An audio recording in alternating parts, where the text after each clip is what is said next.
A galera acha que poupança, tipo, tá arrasando. Pior coisa que você vai fazer na sua vida. É errado essa coisa de achar que a gente só tá investindo pra daqui a 30 anos. Isso não é verdade. Eu invisto pra daqui a um mês.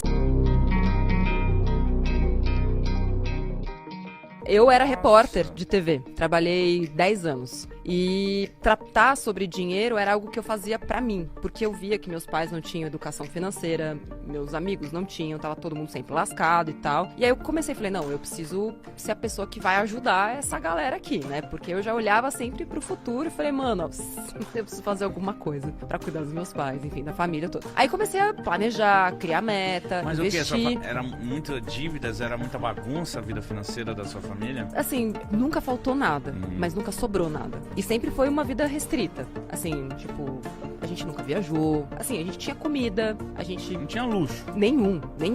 Assim, estudava, comia e era isso. E não podia uma série de coisas, era não pra tudo. Eu falo isso até no livro, né? Era não pra tudo. E aí, só que sempre tinha aquele receio, assim, do desemprego. Era um medo constante na minha casa, porque só meu pai trabalhava, minha mãe cuidava da gente, somos em 3. Então era aquele medo constante. Seu pai, nossa, se acontecer isso. E são 3 meninas, mas cada uma introjeta aquilo de um jeito. Eu introjetei, eu vou ter que trabalhar. Eu vou ter que me virar pra cuidar de mim e deles também, né? Porque isso pode acontecer a qualquer momento. E aí, eu comecei a juntar dinheiro com 8 anos de idade. Veio bem cedinho. Bem cedinho. Você juntava dinheiro com 8 anos de idade pra comprar o quê? Eu queria um carro. Com 8 anos já? Já. Mas acho que é legal trazer o contexto, né? Eu nasci em 85. E lá nos meus 7 anos, quando surgiu essa coisa do carro, eu tinha 7, mais ou menos. Foi o auge da inflação, ali, 92. Se eu não me engano, entre 91 e 92, a inflação ficou mais de 1000% ao ano. Era aquela época, vocês não viveram isso. Talvez você que tá vendo tenha vivido. Que você tinha que comprar num dia... Porque no outro já era o dobro do preço. E aí depois teve o confisco da poupança e todo mundo se deu feio, assim, sabe? E toda essa questão das pessoas não quererem investir, tipo, só se vive uma vez, é muito resquício daquele período, onde muita gente, inclusive, se matou. Pessoas que eu conheci, tipo, então meu pai não conseguiu superar, meus avós não conseguiram superar. Porque imagina, você tem sua reserva de emergência lá na poupança. Aí chega um dia lá, Zéliona, Cardoso de Mello, e o Collor lá, o outro também, né, patrão, não sei o quê, confisca, deixa tudo preso. Pra gente poder reduzir a inflação. Mas como assim, empresa é meu dinheiro? Não, você não vai acessar seu dinheiro, não, desculpa. Mas hoje você não vai. E o que aconteceu após isso? O dinheiro retornou pras pessoas? Não! Já era? Foram, assim, teve ação que só foi liberada, tipo, ano passado. Mano, ferrou muita gente. Então foi um pouco de trauma também, né? Trauma total. Então, assim, foi nesse contexto que um dia eu vi uma amiga minha falando, e ela era a rica da escola. A gente tava falando de rico e tal, pai médico, né, carrão, não sei o quê. E aí ela falou, meu pai tá fazendo uma poupança pra gente ter um carro com 18. Mano, sério? Da hora. Da hora. Ela com 8 anos. Da hora, né? E aí aquilo ficou na minha cabeça. Cheguei em casa e perguntei pros meus pais, né? Falei, e aí, então, rola? Uma poupança? Rola poupança, comprar um carro e tal, não sei o quê. E aí, obviamente, né? Não. Tá louca, Natália. Cresça e apareça. O que eu mais ouvi na vida foi, não cresça e apareça. E aquilo ficou na minha cabeça. Falei, puta, então, o que eu preciso fazer pra ter esse carro? Como é que compra um carro? De onde ele sai, né? Como vive? Dinheiro. Eu nunca ganhei mesada. Às vezes rolava um dinheirinho pro lanche. Muito raro. Falei, bom, é o único dinheiro que eu tenho, então é aquilo que eu vou pegar. E aí eu comecei, tipo, Natal, não quero boneca, não quero nada. Quero dinheiro na minha conta. Páscoa, troco meu ovo em dinheiro. Olha, qualquer então coisa, dinheiro. E aí eu guardando tudo num cofrinho. E fiz isso até os 18. Só que aí com 14... Dos 18 aos 18. Isso. Só que com 14, porque minha mãe não deixava eu trabalhar. Eu queria ter começado a trabalhar com 12, minha mãe não deixava. E aí, quando eu descobri que eu podia fazer propaganda, e que minha mãe não achava aquilo trabalho, mas eu ia conseguir tirar uns R$50 por dia como figurante de propaganda infantil. Porque, enfim, me chamaram um dia pra fazer um teste lá. Aí, o cara entregou, lembro até hoje, num plastiquinho assim, com uma notinha. Toma, na minha mão. Uau! Carro. Gente, eu passava o final de semana, assim, olhando o jornal, circulando de verdade, assim, os carros que davam pra eu comprar com 18. E ficava fazendo, tipo, conta mesmo. E eu lembro que na época tinham 2 carros que nunca saíam do jornal, que era um Buggy e um Jeep Willys. Aí quanto que custava? O bug esses carros? custava 3 mil reais. Na época, o GPU eles eram uns 8 e pouco. Falei, bom, são os mais baratos que tem. Porque assim, na minha cabeça, depois eu fui estudar e entender por que isso foi tão forte. Tá. Não era o carro que eu queria. Eu queria a liberdade que o carro ia me proporcionar. E outra, né? Eu tinha muito essa visão do não tem. Como eu vou tirar dos meus pais se eles não têm nem pra gente, sabe? Tem isso, tá? Eu sentia uma baita de uma culpa, assim, então eu não pedia nada. Até porque a dinâmica da minha casa sempre foi, não fez mais que obrigação. Aí eu descobri o negócio do comercial, de propaganda e tal. Eu fazia pulseirinha pra vender na escola, fazia camiseta tie-dye pra vender na escola.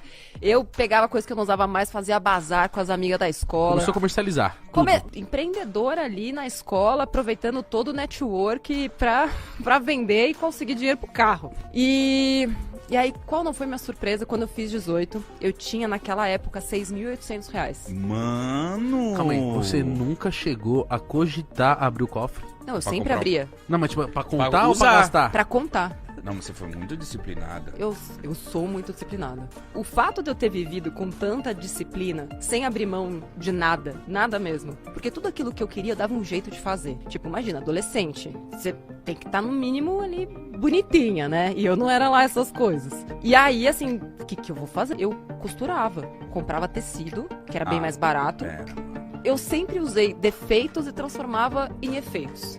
Então eu lembro, deve ter foto em algum lugar, tipo, eu comprei um tecido verde assim. Quando você pega qualquer tecido e dobra, costura de um lado, costura embaixo, joga em cima e faz um buraco. É uma blusa! Você fazia isso? Super! A questão sempre era o resultado. Eu dava meus pulos, eu nunca me fiz de vítima, tipo, ai, não tenho dinheiro, ai, não sei o que. Gente, eu realmente estava obstinada em ter A meu ter um carro e depois em comprar meu apartamento e depois em ter minha independência financeira. Mas nesse período você estudava isso, você ia lendo, você...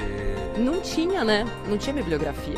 Não tinha nada. Assim, tinha jornais específicos, poucos autores, né? O primeiro, assim, maior que surgiu foi o Gustavo Cerbasi, mas que eu só fui descobrir com os meus 23 anos. Mas até lá foi tudo na cara e na coragem, conversando com algumas pessoas.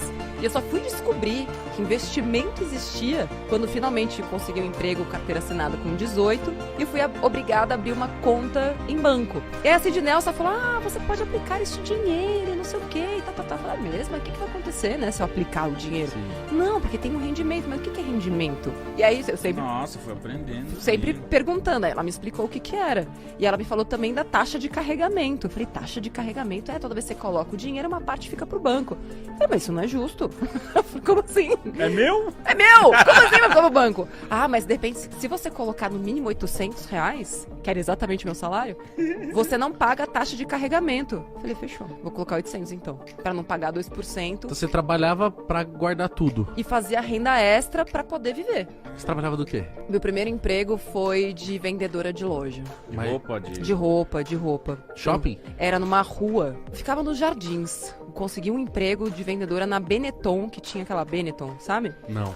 Era uma loja É chique. de cores. Ela foi muita moda nos anos 90, mas desapareceu. E aí fui lá, consegui um emprego e tal. Tinha uma menina na minha faculdade que era gerente da loja, ela me chamou pra ser vendedora. Eu falei, nossa, beleza, vamos lá, pra ontem, né? E aí eu fiquei em depressão. Por quê? Porque você tem meta de peça por atendimento. E eu tinha que forçar as pessoas a comprarem. Imagina como é que eu vou fazer a pessoa gastar o dinheiro dela num negócio que eu sei que ela não precisa, sabe? Pra mim era muito difícil aquilo. Mas até eu entender que aquilo que eu tava passando é porque tava totalmente desalinhado com os meus valores, levou uns 10 anos, assim. Tipo, levou muito tempo. Aí pedi demissão depois de 6 meses e, enfim, fui fazer outras coisas da vida. Demorou quanto tempo, assim, pra você ter uma vida que você fala, olha, tô começando a ter uma coisa aí, tô começando a ter um dinheiro É estranho, porque eu sempre tive essa sensação. de ter. Porque na minha cabeça já tinha a projeção do dinheiro no tempo com o acúmulo de juros compostos. Então eu nunca vejo o dinheiro do jeito que ele é hoje.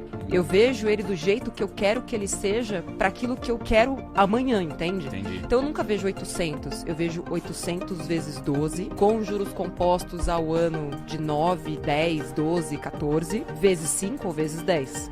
Então pra mim nunca é sobre os 800, é sobre o quanto ele pode render quanto mais dinheiro você tem, mais dinheiro você faz. Então, eu nunca senti que eu tava abrindo mão de nada, porque assim, toda vez que eu queria alguma coisa que não fosse de longo prazo, eu dava meus corre pra fazer renda extra, né? Era isso que eu ia te perguntar, se você conseguia se realizar também momentaneamente. Super! E, tipo assim, quero comer tal coisa agora, quero comprar tal carro agora, quero viajar, essas coisas. Então, e olha que interessante isso. Você acabou de falar. Eu quero.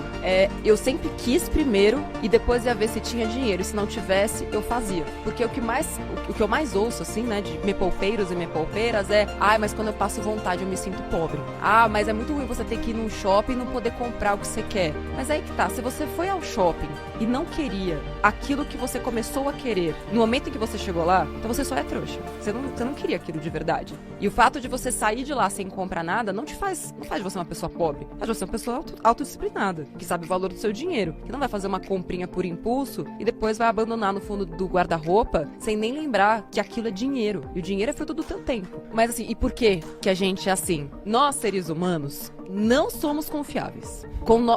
Com a gente mesmo, tá? E por que eu te digo isso, tá? É base da ciência, não é achismo. Nós somos programados para sobreviver. E o nosso cérebro também é feito para evitar qualquer tipo de gasto de energia desnecessário. O nosso cérebro, isso tem muito a ver com dinheiro, gosta de tudo que é simples, que é fácil, que eu não preciso pensar. E se eu tiver que esquecer o futuro, melhor ainda. TikTok, joguinho, é isso. Eu preciso de gratificação imediata. Eu preciso ser feliz agora.